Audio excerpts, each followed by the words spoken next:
وہ گناہوں کے دلدل میں ڈوبا ہوا ہے تو گویا اس کے سینے کے اندر قرآن اجنبی ہے.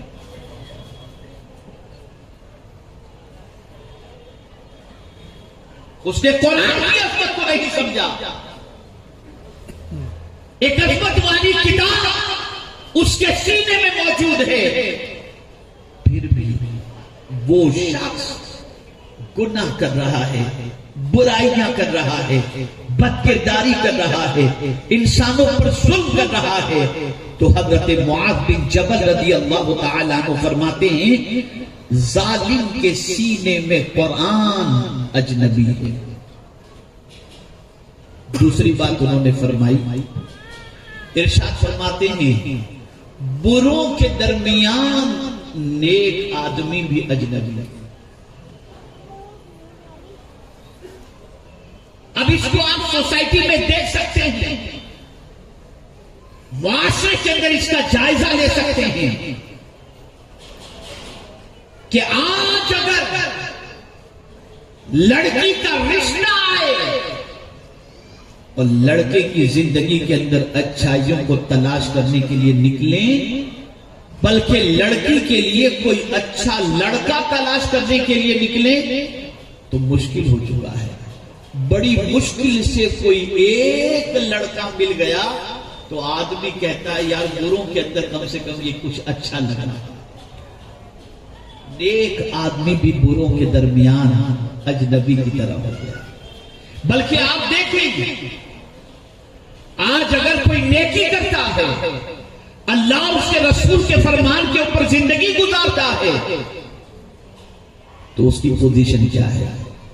اس کو میں آپ کو مثال کے ذریعے سمجھاؤں گا تو بات سمجھ میں آ جائے گی.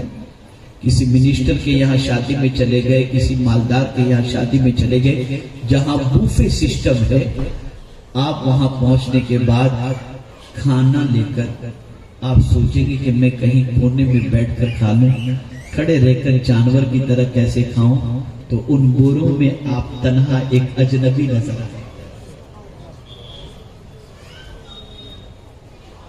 ایک اجنبی نظر آئیں گے. پلیٹ فارم کے اوپر اسٹیشن پر بیٹھنے کی جگہ نہیں ہے اور آپ کو پیاس لگی ہے اور آپ پانی کی بوتل لے کر کے جگہ تلاش کر کے بیٹھ کر پانی پینا چاہیں گے تو اتنے لوگ جو ہوں گے جو کھڑے رہ کر کے بوتل بھی پی رہے ہیں، سب کچھ پی رہے ہیں، ان سارے بوروں کے اندر آپ بیٹھ کر پانی پینے والے تنہا ایک اجنبی نظر آئیں گے. یہ معاشرے کی پوزیشن ہے. تو حضرت معاذ بن جبل رضی اللہ تعالیٰ عنہ فرماتے ہیں بروں کے درمیان نیک آدمی اجنبی کی طرح ہے. اور اب ہر بندہ اور ہر بندی اپنے اپنے گھر کا جائزہ لے. حضرت معاذ بن جبل رضی اللہ تعالیٰ عنہ فرماتے ہیں جس گھر میں قرآن کی تلاوت نہیں ہوتی اس گھر میں قرآن اجنبی کی طرح ہے.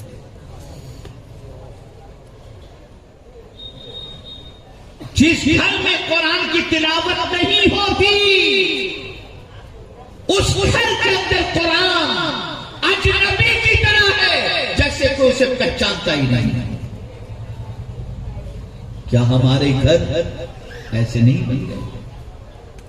کیا آج ہمارے حالات ایسے نہیں کہ وہ کتاب جس کو دیکھنا عبادت، وہ کتاب جس کو چومنا عبادت، وہ کتاب جس کو پڑھنا عبادت، ہم نے اتنا زیادہ اس کتاب کا ادب کیا کہ اتنی بلندی پر رکھ دیا ہے کہ غلطی سے بھی ہاتھ نہ پہنچ سکے.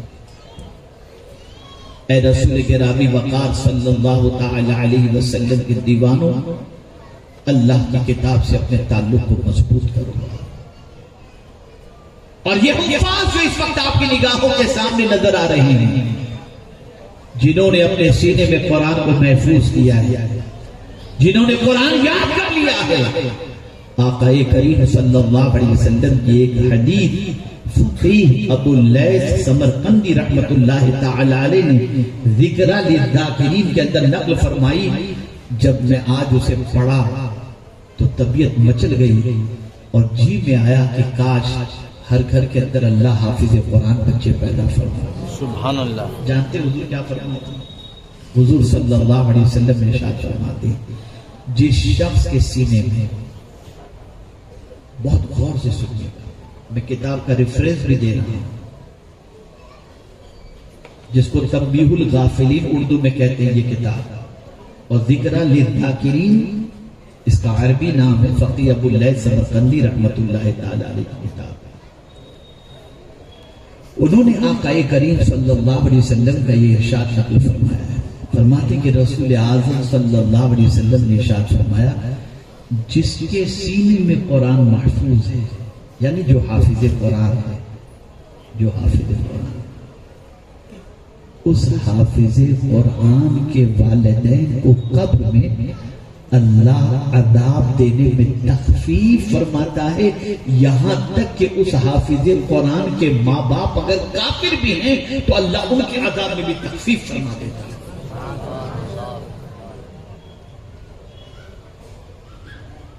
بچہ حافظ قرآن ہے اور ماں باپ گناہوں کی وجہ سے قبر میں عذاب میں گرفتار ہیں تو اللہ تعالیٰ حافظ قرآن بچے کے عوض کے اندر ماں باپ کے عذاب کے اندر تخفیف فرما دیتا ہے. آپ اندازہ لگائیں. پھر حضور صلی اللہ علیہ وسلم نے فرمایا اگر ماں باپ کافر بھی ہو تو اللہ ان کے عذاب میں تخفیف فرما دیتا ہے. پتہ چلا کہ قرآن کی عظمت بہت عرف والا ہے، قرآن بہت عظمت والی کتاب ہے. اے رسول اعظم صلی اللہ تعالی علیہ وسلم کے دیوانوں، وقت کی قلت دامنگیر ہے، ورنہ میں اس موضوع پر مزید تفصیلی خطاب آپ کے سامنے کر سکتا، لیکن چونکہ ابھی دستار بندی بھی ہونی ہے اور 11:30 تک صلاۃ و سلام اور دعا کے ساتھ اس اجتماع کو اختتام تک لے جانا ہے، اس لیے میری گزارش ہے، بس یہ نصیحت یاد رکھیں، یہاں سے اٹھیں. میری گزارش ہے ٹی وی کو اجنبی بنا دو، قرآن کو اجنبی بنا دو.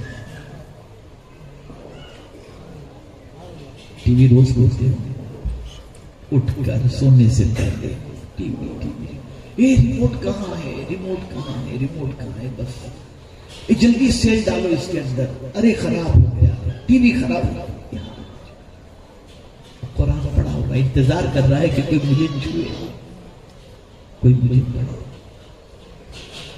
ہمارے گھروں کے اندر آج قرآن اجنبی کی طرح ہو گیا. یاد رکھو جس گھر میں قرآن کی تلاوت نہیں ہوتی، قرآن اللہ کی بارگاہ میں اس کے لیے شکایت کرتے ہوئے عرض کرتا ہے اے اللہ، اس نے میری تلاوت سے اپنے گھر کو محروم رکھا تو اپنی برکتوں سے اسے محروم رکھا. قرآن پڑھو. اور یہ ادارہ قائم کیا گیا دارالگلشن نوری، اس کی وجہ یہی ہے کہ یہاں سے حافظ قرآن، عالم قرآن بن کر کے نکلیں اور آپ تک قرآن مقدس کے پیغام کو اور مسجدوں میں تراویح کے ذریعے قرآن سنا کر آپ کو قرآن کی برکتوں سے مالا مال فرمائیں. اللہ رب العزت جل جلالہ آقا کریم رؤوف الرحیم علیہ التحیۃ والتسلیم کے صدقۃ و فیض حفظ کرنے والے بچوں کو پروردگار دونوں جہاں کی بھلائیاں نصیب فرمائے. ان بچوں کو یہ نصیحت میری خاص طور پر ہے کہ یاد رکھیں ظالم کے سینے میں قرآن اجنبی کی طرح ہے. خدا کے لیے گناہ کی دہلیز پر کبھی مت جانا، ورنہ قرآن کی عظمتیں تمہارے سینے سے نکل جائیں گی تو تباہ ہو جاؤ گے، برباد ہو جاؤ گے. اور اسی کے ساتھ ساتھ میرے پیارے آقا صلی اللہ علیہ وسلم کے پیارے دیوانوں، اپنے آپ کو قرآن کے سانچے میں ڈھالنے کی کوشش کریں. حضور فرماتے ہیں وَأُوحِيَ إِلَيَّ هَذَا الْقُرْآنُ لِأُنذِرَكُم بِهِ وَمَن بَلَغَ. میرے پیارے آقا صلی اللہ علیہ وسلم کے پیارے دیوانوں، اس کتاب میں جو کچھ ہے اللہ کے رسول صلی اللہ علیہ وسلم اس کتاب کے ذریعے ڈرا رہے ہیں. ڈرو اللہ سے، خوف اللہ کا دل میں پیدا کرو اور اللہ کے ارشاد پر عمل کر کے دونوں جہاں میں کامیابی اور سرخروئی حاصل کرنے کی کوشش کرو.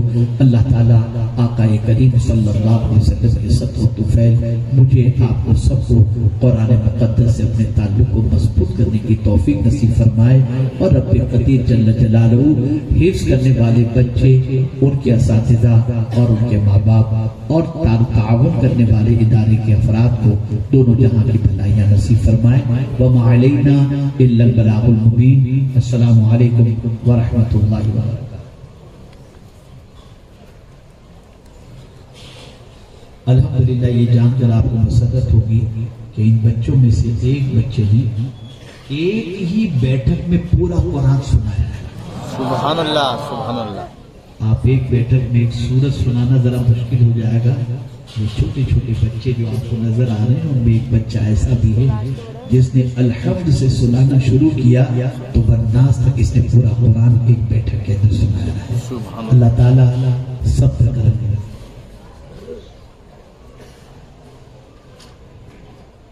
میری کئی کتابوں میں سے ایک کتاب نے پوری دنیا کے اندر بہت مقبولیت حاصل کی. وہ کتاب ماہ رمضان کیسے گزارے. بڑی معذرت کے ساتھ عرض کرتا ہوں, خدا کی قسم یہ تو سرکار صلی اللہ علیہ وسلم کا صدقہ ہے کہ ہماری شکلیں نہیں بدلتی اور نہ اللہ کی طرف سے پتھر برستے ہیں, ورنہ وہ قوم جو عظمت والے مہینے میں کرکٹ کھیلے, وہ قوم جو عظمت والے مہینے کے اندر کیرم کھیلے, وہ قوم جو عظمت والے مہینے کے اندر